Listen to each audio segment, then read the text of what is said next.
Hasanal Bolkiah তার পিতার নামে হচ্ছে এই মসজিদটা করা হয় এবং তার পিতাই হচ্ছে প্রথম এই মসজিদটার কাজ শুরু করেন, নির্মাণ কাজ শুরু করেন এবং অসম্ভব সুন্দর একটা মসজিদ ব্রুনাইয়ের। আমি এখন ব্রুনাইতে যেই মনুমেন্টটার সামনে দাঁড়িয়ে আছি এটার নাম হচ্ছে বিলিয়ন ব্যারেল মনুমেন্ট। এটার পেছনে একটা ইতিহাস আছে। ছোটবেলায় একটা মুভি দেখছিলাম, মানে যেখানে ওই হুমায়ুন আহমেদের মুভি, নায়কটা রাগ করে নদীর উপর হচ্ছে একটা ঘর বাঁধে। আজকে আমরা সেই রকমই একটা গ্রামে আসছি। আজকে আসছি হচ্ছে আমরা এমন এক রাজার রাজ্যে, যেই রাজা রয়েছে প্রচুর অর্থবৈভব এবং সেই রাজার রাজ্যে তার জনগণকে মানে কোনো ট্যাক্স দিতে হয় না ব্যবসা বাণিজ্যের জন্য। ইভেন কোনো জনগণকে তার মানে চিকিৎসা সেবা না পেয়েও মরতে হয় না, কারণ চিকিৎসা সবার জন্য ফ্রি, এডুকেশন ফ্রি। শুধু তার জনগণ না, সেই রাজারও রয়েছে অঢেল সম্পত্তি, বিশাল এক রাজপ্রসাদ। সো আমরা এতক্ষণ যে রাজার গল্প বলছিলাম সেটা কোনো রূপকথার রাজা না, সেটা হচ্ছে এই ব্রুনাই দারুসালামের রাজা সুলতান হাসান আল বলকিয়া। আমরা আছি হচ্ছে ব্রুনাই, আর আজকে এখন বাইরে যাব, এই ব্রুনাইয়ের টুরিস্টিক প্লেসগুলো এক্সপ্লোর করব এবং আপনাদেরও দেখাবো। চলুন যাওয়া যাক।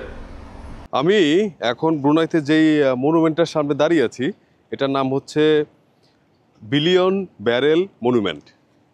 এটার পেছনে একটা ইতিহাস আছে। ব্রুনাই যখন 1991 সালে সর্বপ্রথম মানে বিলিয়ন ব্যারেল তেল উৎপাদনের সক্ষমতা অর্জন করে, তখন হাসান আল বলকিয়া, সুলতান হাসান আল বলকিয়া তাদের এই অর্জনটাকে স্মরণীয় করে রাখতে এই মনুমেন্টটা তৈরি করে। আমরা যা সবাই জানি যে ব্রুনাই হচ্ছে একটা মানে তেলের প্রাচুর্য রয়েছে, এই দেশে প্রচুর তেল উৎপাদিত হয়। কিন্তু 1991 সালে সর্বপ্রথম কিন্তু তারা এই বিলিয়ন ব্যারেল তেল উৎপাদন করার মাইলফলকটি অর্জন করে এবং সেই জিনিসটাকেই স্মরণীয় করে রাখতে এই মনুমেন্টটা তৈরি করে। ছোটবেলায় একটা মুভি দেখছিলাম, মানে যেখানে ওই হুমায়ুন আহমেদের মুভি, নায়কটা রাগ করে নদীর উপর হচ্ছে একটা ঘর বাঁধে। আজকে আমরা সেই রকমই একটা গ্রামে আসছি যেখানে পুরো গ্রামটাই হচ্ছে ভাসমান, মানে নদীর উপরে দেখতে পাচ্ছেন নিচে পানি, তার উপরে খুঁটা দিয়ে হচ্ছে আপনার এই বিভিন্ন পিলার দিয়ে হচ্ছে বাড়িগুলো বানানো, মানে পুরো গ্রামটাই হচ্ছে নদীর উপরে। এটা 10,000 স্কোয়ার কিলোমিটারের একটা গ্রাম এবং এখানে অ্যারাউন্ড 10,000 মানুষই বাস করে। এই রাজার দেশের গ্রামের যে বেদেপল্লীদের মতো দেখতে যে গ্রাম, সেটাও কিন্তু রাজার মতোই। মানে এখানে পুলিশ স্টেশন আছে, এখানে বিদ্যুৎ আছে, পানির মধ্যে বিদ্যুতের খুঁটি, এখানে মিনারেল ওয়াটারের জন্য লাইন আছে, এখানে সুয়ারেজ লাইন আছে। মানে পানির উপরে হলেও শহরে লাইফের যে শুধু সুবিধা থাকা দরকার সেগুলো সবই কিন্তু এখানে ভাসমানভাবে আছে। আর এই ক্যাম্পং এয়ারের সামনে হচ্ছে এই অসাধারণ একটি ব্রিজ, যেটা ঝুলন্ত ব্রিজের মতো দেখতে। এই হচ্ছে ব্রুনাইয়ের ঝুলন্ত ব্রিজ। আমরা এখন ঝুলন্ত ব্রিজের সামনে দিয়ে যাচ্ছি, প্রচুর পানির ঝাপসা আসতেছে এবং হোয়াট এ ভিউ। তো আমরা হচ্ছে এই মনুমেন্টের সামনে থেকে আমাদের ট্যুরটা শুরু করছিলাম, আবার এই মনুমেন্টের সামনে চলে আসলাম। সো আপনারা চাইলে এখান থেকে একটা রিজার্ভ মানে বোট ট্যুর দিতে পারেন, অথবা জাস্ট এই মনুমেন্টের সামনে থেকে ওই পাশে যেতে পারেন। $1 পার পারসন নিবে, আবার আসতে $1। বন্ধুরা, আমি এই মুহূর্তে আসি হচ্ছে ব্রুনাইয়ের একটা মসজিদের সামনে, খুবই অসম্ভব সুন্দর একটা মসজিদ, যেটার নাম হচ্ছে উমর আলী সাইফুদ্দিন মস্ক বা মসজিদ। আর বর্তমান যে সুলতান হাসান আল বলকিয়া, ওনার বাবার নামেই হচ্ছে এই মসজিদটা তৈরি হয় এবং ওনার বাবাই হচ্ছে সর্বপ্রথম এই মসজিদটার নির্মাণ কাজ শুরু করেন। তবে এটার মসজিদটার নির্মাণ কাজ শেষ হয় হচ্ছে 1958 সালে। মানে 1958 সালে এই মসজিদের নির্মাণ কাজটা শেষ হয়। বর্তমানে 2024 সাল হলেও এটার কাজ শেষ হয়েছে, মসজিদটা নির্মাণ হয়েছে 1958 সালে। তো কি অপূর্ব, মানে 1958 সালের একটি মসজিদ বর্তমানেও কত আধুনিক মনে হচ্ছে। সো এইরকম সুন্দর একটা মসজিদে এসে অবশ্যই ভেতরে গিয়ে দুই রাকাত নামাজ আদায় করব এবং মহান রাব্বুল আলামিনের প্রতি কৃতজ্ঞতা জ্ঞাপন করার যে সুযোগ এরকম সুন্দর একটা মসজিদে, সেটা মিস করতে চাচ্ছি না। এখন আমরা প্রবেশ করব মসজিদটির ভেতরে। মসজিদে প্রবেশ করতেই এই মসজিদটার ভেতরকার যে নির্মাণশৈলী সেটা আপনাকে মুগ্ধ করবেই।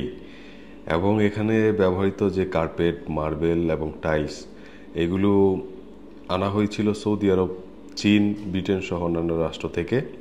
সামনে পাপু ভাই নামাজ পড়ছে এবং এখানে একসাথে 3000-এর অধিক মানুষ নামাজ পড়তে পারে। আর এই মসজিদটি নির্মাণ করতে 1958 সালেই খরচ হয়েছিল $9 বিলিয়ন অধিক। এই যে সামনে যে দেখতে পাচ্ছেন মাঠটা, এটা আমাদের দেশে অনেকটা বাইতুল মুকাররম যে ঈদের জামাত হয় সেই রকম মাঠের মতো। এই ব্রুনাইতে হচ্ছে সুলতান বড় কোনো অনুষ্ঠান করে থাকলে এইখানে হচ্ছে মূলত করে থাকে আয়োজনটা, এবং ওদের পাবলিক অনুষ্ঠানগুলো এখানেই হয়। এটা ওদের দেশের সবচেয়ে বড় মাঠ আর কি। আর এর বিপরীতে হচ্ছে সুলতান যে সাইফুল-উদ্দিন মস্কটা বা মসজিদটা, এটা কিন্তু জাস্ট এই মাঠের বিপরীত সাইডে। আমরা হচ্ছে সুলতান সাইফুদ্দিন আলী মস্ক থেকে এখন যাব হচ্ছে সুলতান হাসান আল বলকিয়া যে মসজিদটা আছে, বর্তমান সুলতান তার নামে নামকরণ, সেটায় যাওয়ার জন্য আমরা ডার্ট অ্যাপে হচ্ছে একটা কার রিকোয়েস্ট দিলাম। এখানে ভাড়া পড়েছে হচ্ছে $5.5 ব্রুনাই ডলার। কারটা আসলে এখানে কার করে হচ্ছে পরবর্তী ডেস্টিনেশনে চলে যাব। আমাদের ডার্টের মাধ্যমে রিকোয়েস্ট দেওয়া কার চলে আসছে। এখন এটার মাধ্যমে হচ্ছে সাইফুল-উদ্দিন মস্ক থেকে হাসান আল বলকিয়া মস্কে যাব। আমরা এখন দেখতে আসলাম ব্রুনাইয়ের দ্বিতীয় আরেকটা মানে সুন্দর মসজিদ, যেটার নাম হচ্ছে সুলতান হাসান আল বলকিয়া মস্ক, বা বর্তমানে যে সুলতান ব্রুনাইয়ের সেই সুলতানের বা রাজার নাম অনুসারে এই মসজিদটার নামকরণ করা হয়েছে। এবং মসজিদটার সামনে এখানে একটা ফাউন্টেন, যে ঝর্ণা, খুবই সুন্দর। ওই পাশে অসংখ্য ঝর্ণা আছে। এর যে উপরে গম্বুজগুলো দেখতে পাচ্ছেন, এখানে হলো মোট 29টা গম্বুজ আছে। মানে এটা হচ্ছে বর্তমানে যে সুলতান, এটা ব্রুনাইয়ের 29তম সুলতান, এবং তার সম্মানার্থে মসজিদটা করা হয়েছে। এবং সে যেহেতু এই ব্রুনাইয়ের 29তম সুলতান, কাজেই সেটার সাথে মিলায় হচ্ছে এই মসজিদটাতে গম্বুজ সংখ্যা 29টা রাখা হচ্ছে। এবং এটা ভিজিট করার একটা শিডিউল আছে, যে নন মুসলিমদের জন্য। নন মুসলিমরা যদি ভিজিট করে তাহলে কয়টার থেকে কয়টা ভিজিট করতে পারবে, এখানে একটা টাইম দেওয়া আছে নির্দিষ্ট। কেমন? মুসলিমদের জন্য যে কোনো সময় প্রবেশ করতে পারবে, আর অন্যান্য ধর্মের মানুষদের জন্য একটা নির্দিষ্ট সময় হচ্ছে এটা প্রবেশ করতে পারবে। আসসালামু আলাইকুম।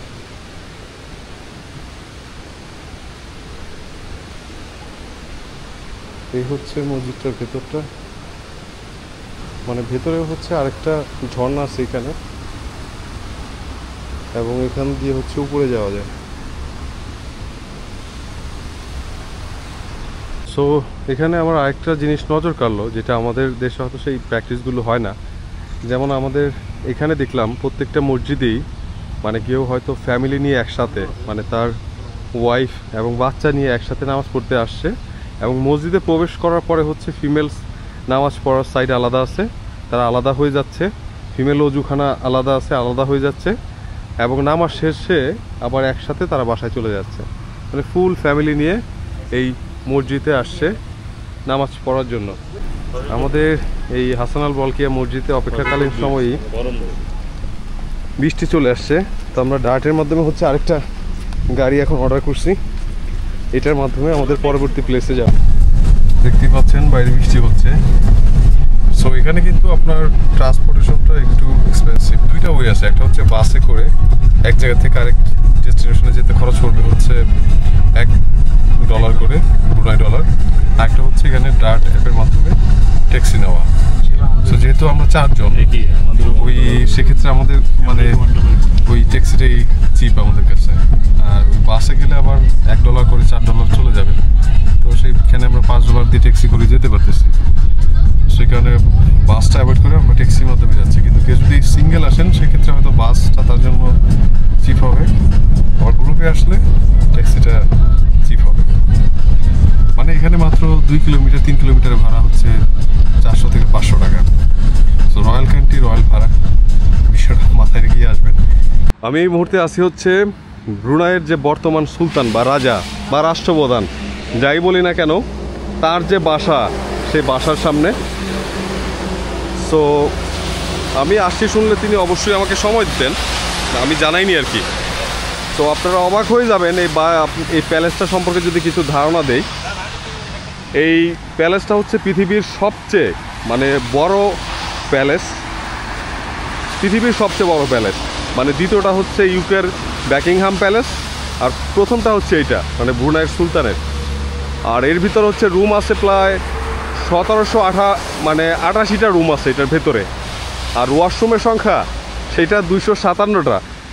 যদি আপনি প্রত্যেক দিন একটা করে ওয়াশরুমও ব্যবহার করেন, আপনার প্রায় 1 বছর লেগে যাবে, 257 দিন লেগে যাবে এই ওয়াশরুম ব্যবহার করতে। এছাড়াও আছে 5টা সুইমিং পুল, প্রায় 110টার উপরে গাড়ি রাখার পার্কিং, এবং একটা বিশাল মসজিদ যেটার মধ্যে 1500 লোক একসাথে নামাজ পড়তে পারে। এছাড়া রয়েছে হচ্ছে আপনার একটা বাঙ্কুয়েট হল, যেটার মধ্যে একসাথে 5000 লোক খেতে পারে। সো খুবই সুন্দর, বিশাল একটা প্যালেস।